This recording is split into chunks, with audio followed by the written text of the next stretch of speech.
Good evening, everyone. How we doing? Good, mate. You?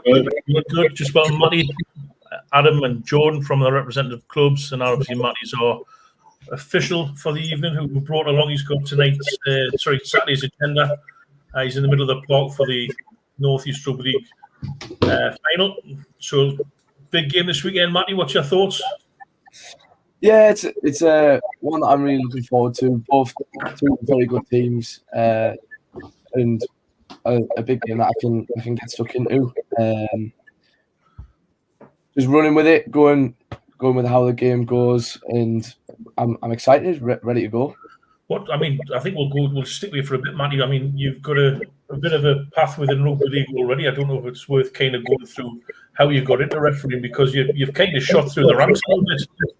Yeah. So obviously, I went through Thunder's Academy and through the scholarship, and I didn't enjoy the game as much as I did, and I enjoyed refereeing quite a lot. So I spoke with Jordan and said, look, is there a pathway that I can go down?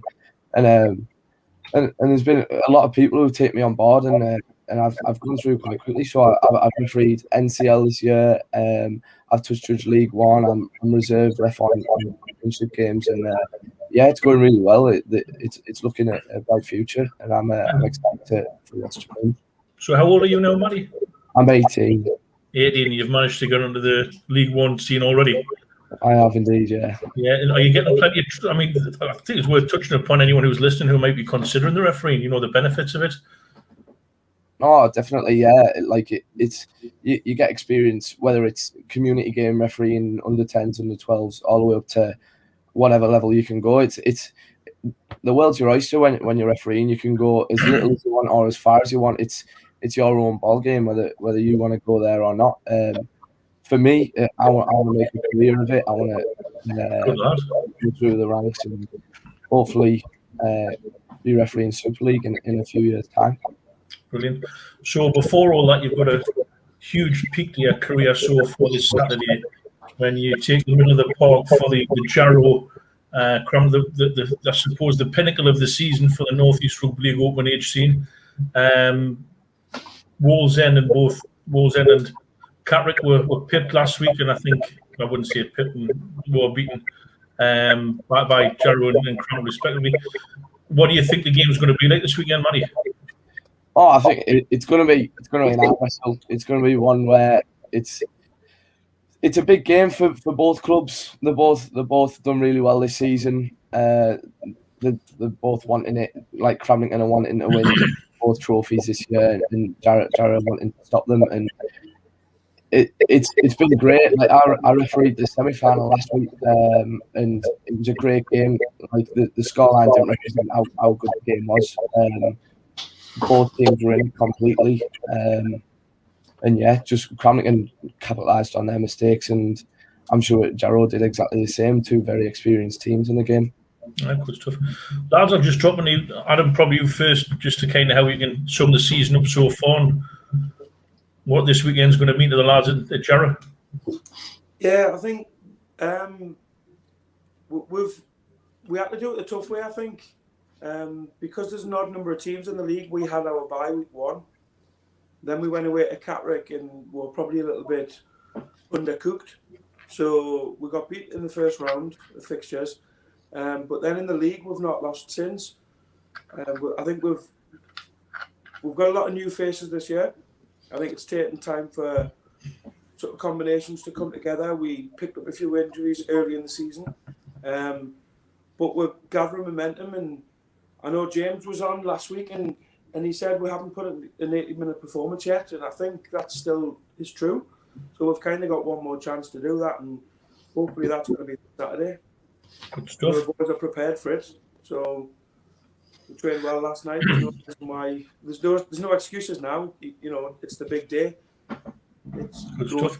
Or don't. Jordan, what's your thoughts on your season so far? Been a pretty good one, I would probably say, or the best within the club's history with an open age. Yeah, I think so. I think it's probably we had a pretty an easy start, to be fair. So we're racking up some good scores, and we hadn't really played anyone. And then we went through a phase where we had a couple of tough games. We played Wallsend in a really good battle. We played the final, the cup final, and then also then we went away to Moncton and we got beat at Jarrow. So it was like a bunch of easy games and then a block of hard games. So it's just the way the season fell. But it's been really competitive. We've had a large squad this year, probably the most players we've had. Sort of every week there's been 25, 26, 27 players available. So it's really hard for selection. And again, this weekend for the final, I think there was like 31 or 32 players available. So you can only name 20. So all in all, yeah, the best. It has been the best season to date. We've had loads of young kids coming through again, plenty making their sort of senior debut for the first team. So it's positive. But I think the most important is they've been a really good group this year. They've got on really well. They've been socialising together, going out in the town after games and stuff. So it's been a real good sort of team camaraderie this year. Good stuff. I think you touched upon a point there with team selection. Speaking to Adam today earlier on, and again, I think both coaches have had the same situation where you've had guys who've been there throughout the season who you haven't been able to pick.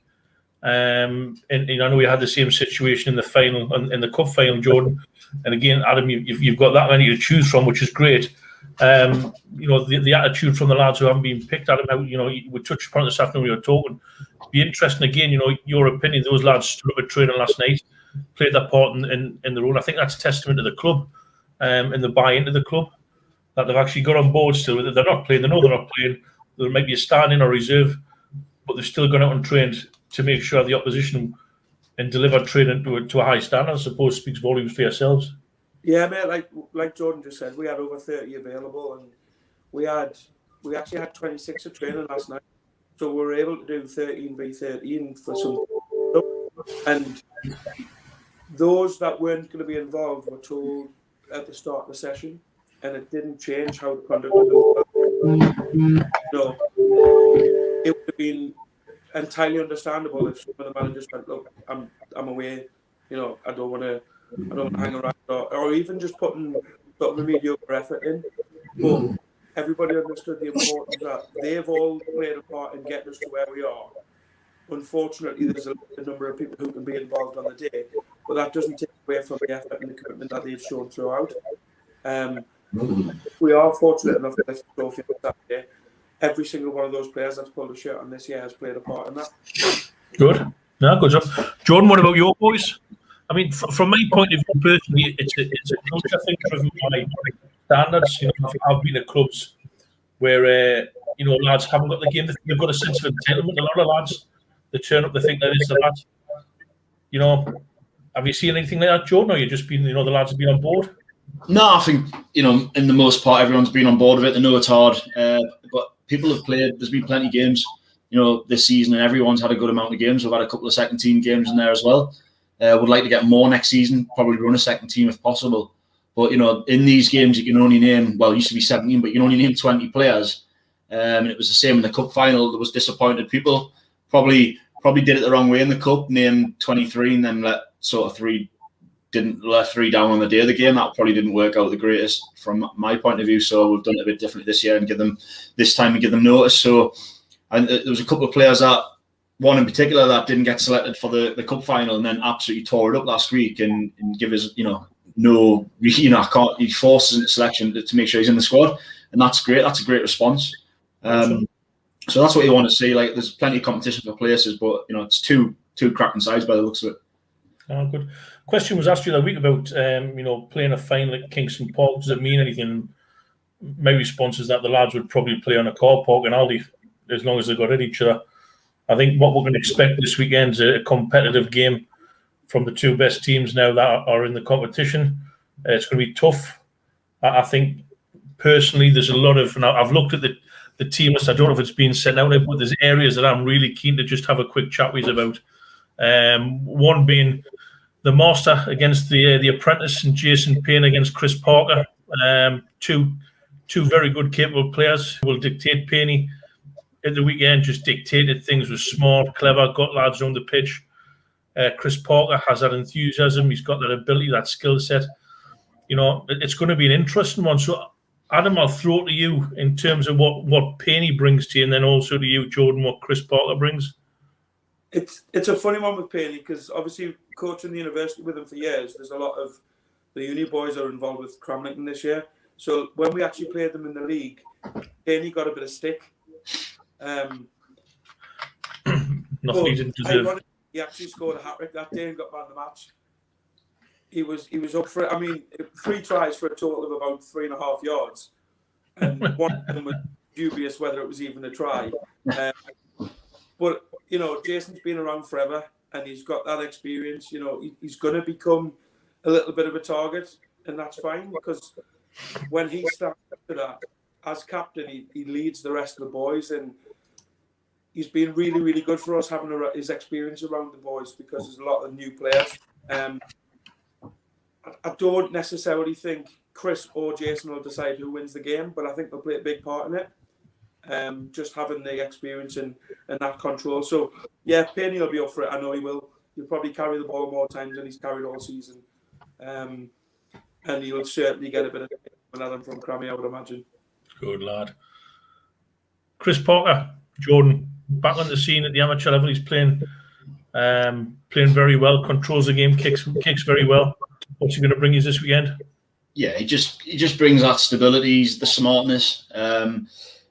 He's played the game for so long, and he's just, he'll kick in good positions. He'll turn teams around.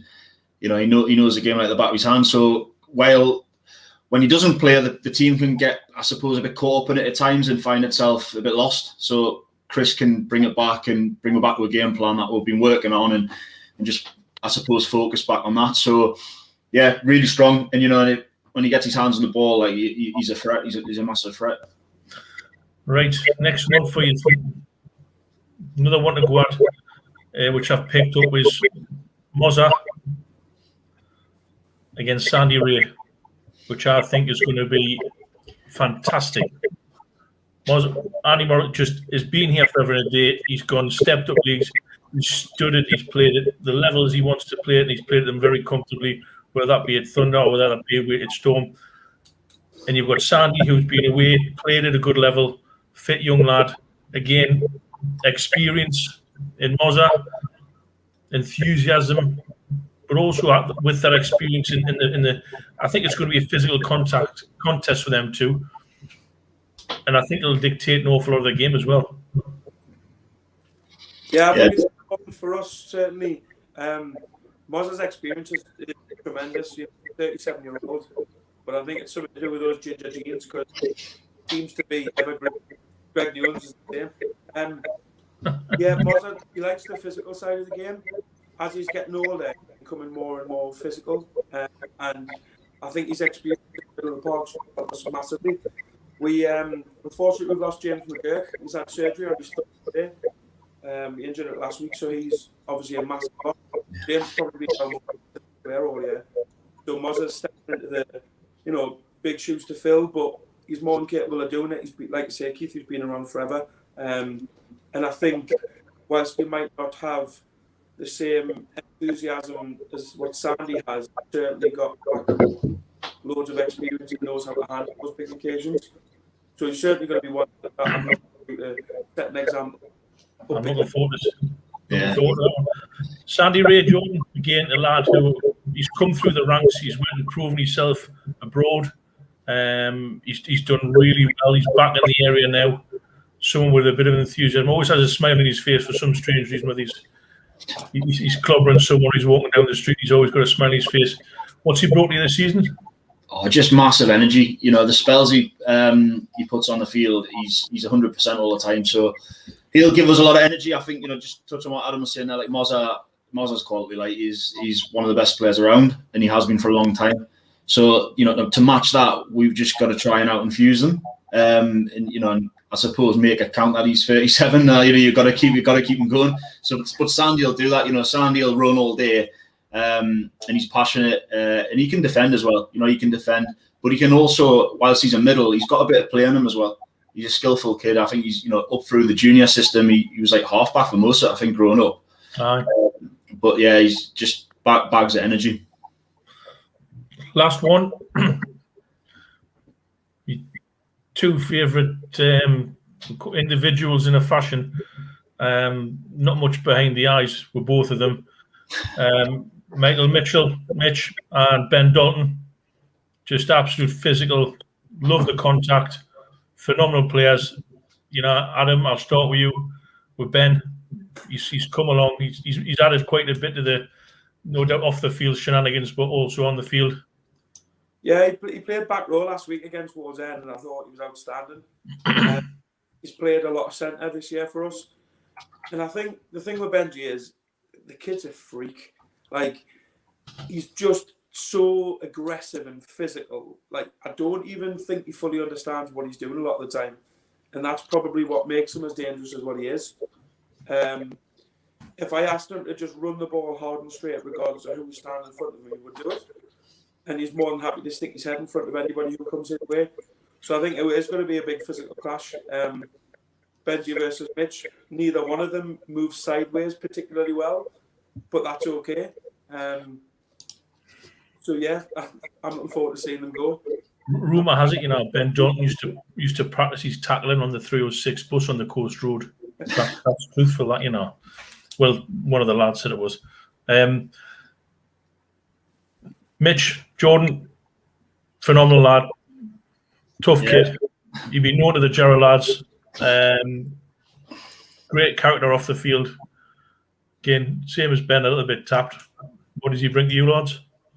Yeah, look, Mitchell's Mitchell, and you know he's been begging all season to play in at centre. He's played in the middle all year, but you know we were under the pump in the Catterick game. It was only 2 points in it, and we were getting tanned down an edge, and put Mitchell in there. I think he scored 3 tries off that. He was just unstoppable. You know, so he's been doing a job for us in the middle. Carries like a train all day, and then you know, for someone as bad of a rig he's got like some energy in him. And I don't know how he does it with the pace, but he'll be at centre for us. So it'll be. I'm looking forward to that battle. It's probably the battle I'm looking forward to the most. Good. Wouldn't mind just if anyone who's listening fancies putting some score predictions out there. It'd be interesting to get people's opinions. Obviously, keep it sensible-ish. Just Matty, just quickly back to yourself. Talking about some experienced players, some good contests in the park. What's your I mean, not that you'll have one, but what's your sort of perception going into the game? Have you got any thoughts on the game yourself? Oh yeah, it'll be a physical game. It's not going to be a one-sided game. Like, both teams are there for a reason. Like Cramlington going out and beating Catterick quite comfortably last week. Jarrow doing exactly the same to Wallsend. It's one of those games where it can go either way. It'll be a couple of points in it, like right to the very end, and both teams have to be switched on all the way through. Same goes for me and my match officials team. We've got everyone's going to be on the ball all the way through. But yeah, it's going to be. You got 2 touch judges this weekend as well. I do indeed. Yeah, they're going to be Jamie Hooper and Harry Lowry. Good stuff. So exciting, interesting. Just by the way, I forgot to mention, just hope that James' operation goes well, Adam, and I'd mentioned that. At the end of the day, we don't get paid, not that we know of, to get sort of whacking out of work and stuff. So it's making sure he's all right. You've got 3 referees on this show. Burning question: who's the best? That's from Mick Glenn. I've heard of that guy before. I think we just top him in the rankings on the podcast. I've got to say that it's Matty. Matty's got to be number 1. He's pulling the biggest game of the season. So there's no argument there. There's no excuses either for the other lads not being available, unless they're on the touches, which would be very interesting. That would be a good one. I mean, again, we'll touch upon that, Adam. Have you seen, and yourself, Jordan, have you seen Matty referee this year? What's your thoughts? Let's get him under the pressure. Let's see what he thinks. What we think of him. Well, he refed against Durham Demons the other week. He turned it about 20 minutes late, and Carl Stevens had to start reffing it. So his timekeeping is even better. Matty again. It's just all about getting them opportunities to referee the better quality games, and that's only going to make them better. I'm sure me and Adam are both expecting there will be mistakes. We're going to make mistakes on the side of the pitch. The players are going to make mistakes, and I'm sure the referee will make mistakes as well. You've just got to react to that, and everyone's in the same boat. But yeah, from the games he's refed, you're going to get a bit of consistency. You're going to get good communication, and I think that's probably the difference with some of the games we've had this year. The level of the refs, it's massive, and some refs you'll not get a lot of communication, and it'll frustrate the players because these players don't know the game. They know the game, so they want the correct calls and the correct terminology, and Matty will give you that. On that, is it true that, Matty, you have to have a slight Yorkshire twang for some strange reason as a referee in higher divisions? You could say so. I am on the border of North Yorkshire, so it could be. We'll forgive you on that one. This weekend is part of an element of a bigger picture. There's obviously a lot more going on, Jordan, on Saturday, with a few more events going on and around the game itself, and then the precursor to the Bradfrod Bulls game kicking off at 5. Yeah. So it starts off. We've got the U16 Cup. Actually, we've not talked about that yet, but Hensingham against Gateshead Storm, which will be an absolute corker of a game at 12:45. Gateshead again, quite a lot of the Thunder scholarship players involved in that team. Some cracking players in Hensingham who beat Cramlington, I think, in the semi-quarters. Cracking team. Again, like a typical Cumbrian side, really tough, really physical, and they'll come up with a lot of support. So if we can try and get as many people from the North East, from all the clubs as well, I think it's important everyone gets down and supports Storm 16s against these, because they're representing the North East. And then we've got, like I say, we've got the main the men's grand final, followed by the Newcastle Thunder Bradfrod Bulls day. So cracking day rugby league all around. Right, and what's the ticket costs to get in? So the ticket costs are on sale now. I believe there's some ticket deals linked and associated to community clubs. So for special offers, if you contact your community clubs, you'll be able to get some deals there. But the standard price is 20 adults, 15 concessions, and a 5 kids. Excellent. Evan Simons, officially the North East tightest man, turns the gas off when he flips the bacon. Mentioned there, Matty, you've been helping with Gateshead Thunder, Newcastle Thunder training. How's that been going? It's been going good, yeah. Like when the boys were doing pre-season, they asked me to, Freddie asked me to come in and referee a few of their training sessions, and they're doing a bit of 13 on 13. And from my point of view, it was a great experience for me. Like being with the championships and refereeing a bit of 13 on 13 with full contact. It was like pretty much a full game with the lads, and the same goes to them. Like having a referee in training will be a good experience for them before they go into the league. Yeah, good stuff, mate. Really keep it up. Just a quick one there from Banksy, Greg Banks, possibly the slowest prop in North East rugby. What's your predictions of corned beef? I presume he's talking about Keith. Different now, I'm not going to say. He's got a good game. I think if Jarrow keep possession and keep it tight, be tough.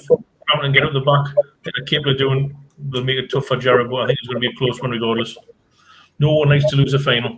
I'm sure they'll leave it all on the puck.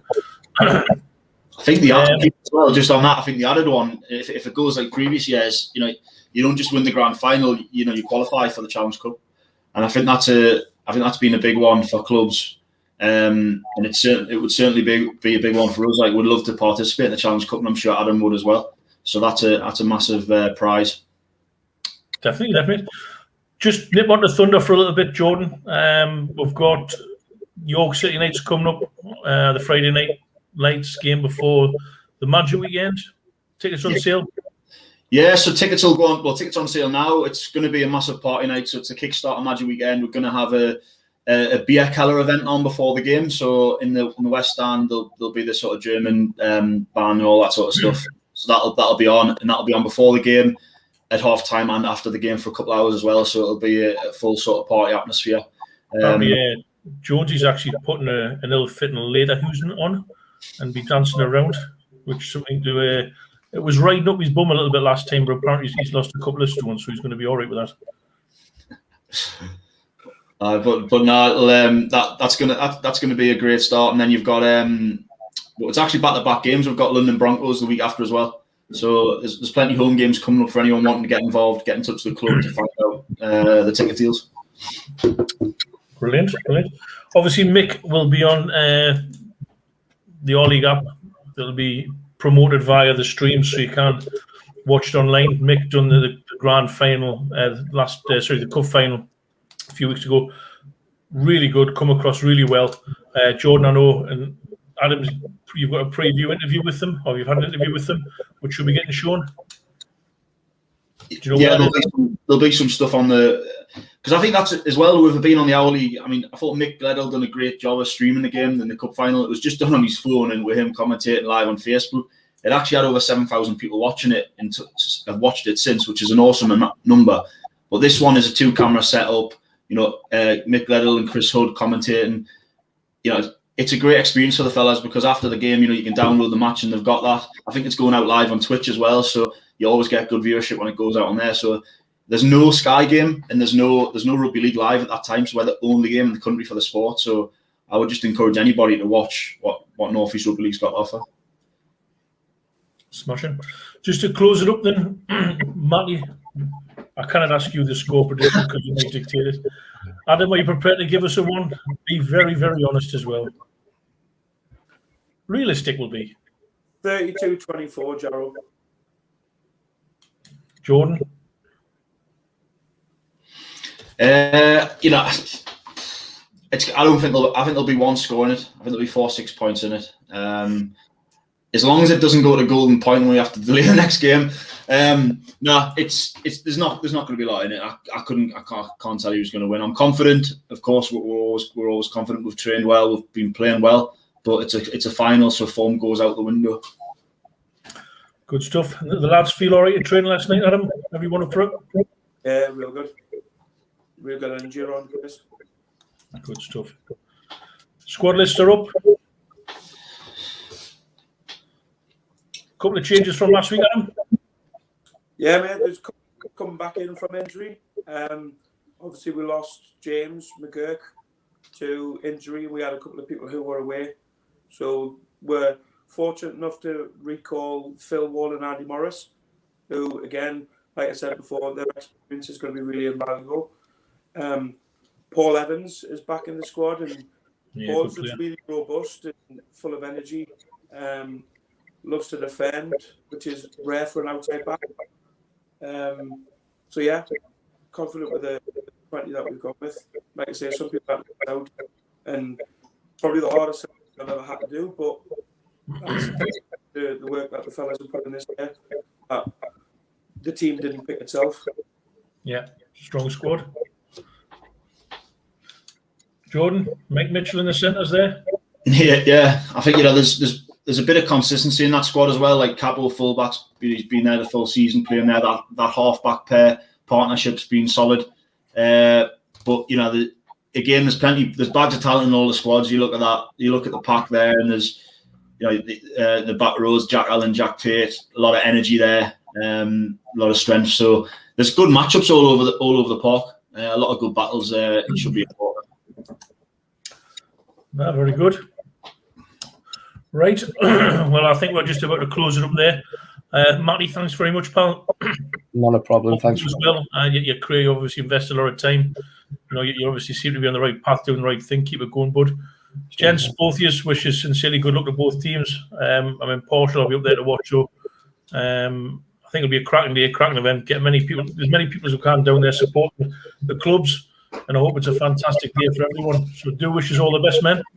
We look forward to seeing you hopefully in the near future. Spot on. Cheers, Keith.